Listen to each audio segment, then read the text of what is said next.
You have a solution containing 300 milligrams of ingredient in 300 ml and are asked what the final strength is if you dilute it to 600 ml, and to express this as an amount strength, i.e. milligram per ml. I'm going to show you two methods for this being the simplest type of dilution question.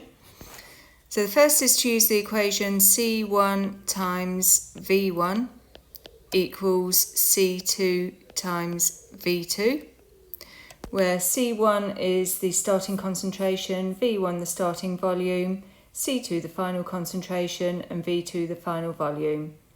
So the trick is to identify which of the values in the equation you need to calculate for the answer.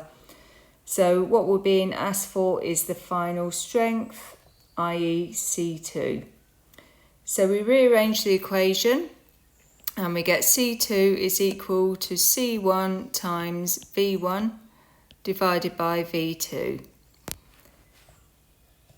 To calculate C1, we know that the starting concentration is 300 milligrams contained within 300 ml.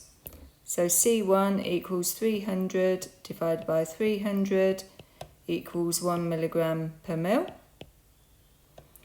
V1 we are given, that is 300 ml.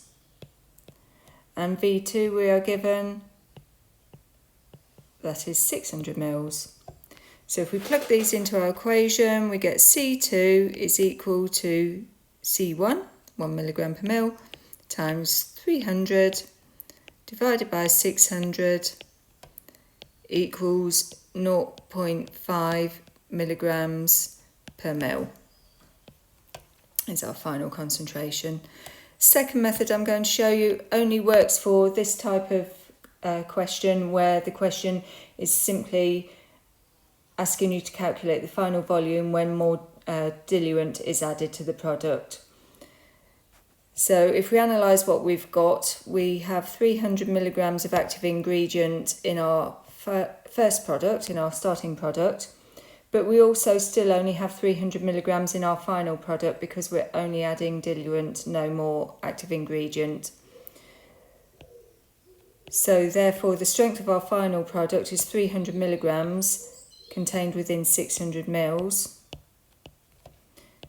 which equals 0.5 milligrams per ml, which is thankfully the same answer as method 1.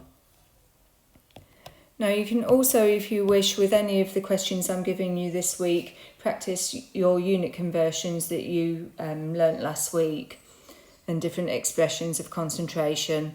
So for example, you could practice translating this to a percentage strength. And just to remind you what we mean by percentage strength, it is the number of grams in 100 ml or 100 grams, depending on whether it's weight per weight or weight per volume. So in this example, we have 0.5 milligrams contained in 1 ml. So therefore, in 100 ml, we would have 50 milligrams in 100 ml. But a percentage strength is based on the number of grams. So we convert this to grams by dividing by 1,000, which gives us a percentage strength of 0.05% weight per volume.